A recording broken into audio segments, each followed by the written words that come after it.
Hey guys, it's Tammy, and I am taking a quick time out because I have a project that I have had on my mind for a while that I am actually finishing up today to put on my front doorstep. So I did want to show you these really cool shirts too. This one is a Gallery on the Go one. They have the artsy ones and stuff. Mandy had talked about this at one time about it.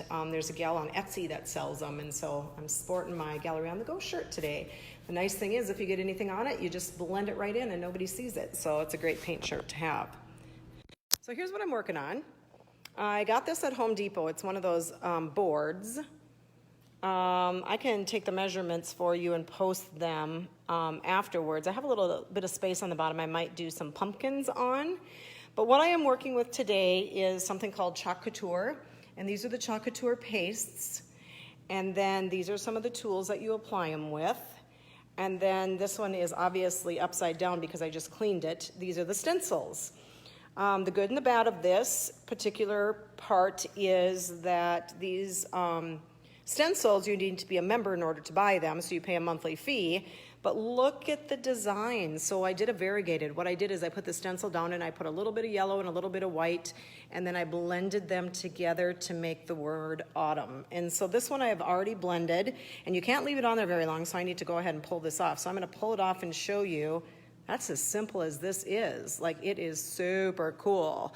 Now, what if you are not a Chalk Couture person? Well, if you're not a Chalk Couture person like I am, and you don't have these templates, you can do this in many different ways. You could get stencils. I'm sure there are many, many stencils at like Michael's or Hobby Lobby or something like that, any craft store that have the large letters that you could do stencils and use acrylic paints, or you could use your Silhouette or your Cricut and you could cut your own and put them on that way and do it the old-fashioned way where you weed out the inside and then you paint in the colors and such and whatnot. So I think I'm gonna add a little bit of vines, like some dark, or not dark, some fall leaves, like a vine of fall leaves or cut off, or do something like that. And then on the opposite side of this, I have already painted it in a black. Let's see if I can flip this here. I stained the sides in a brown, and then I used the sander and sanded the edges and stuff, and I have this black. So I'm gonna make that one into a Christmassy one. And so, like I said, I left a little bit of room on the bottom. I'm a wing it kind of person, not sure what I'm doing there, but I have the word autumn, and this is gonna sit, maybe it'll just sit behind a planter and I won't need anything for that particular space because it's tall, and then I'll have it in my front porch area. But hopefully you love it. Taking a Tami Time Out, showing you what I'm up to today to encourage you to somehow get artsy. I think the board was a little less than $6.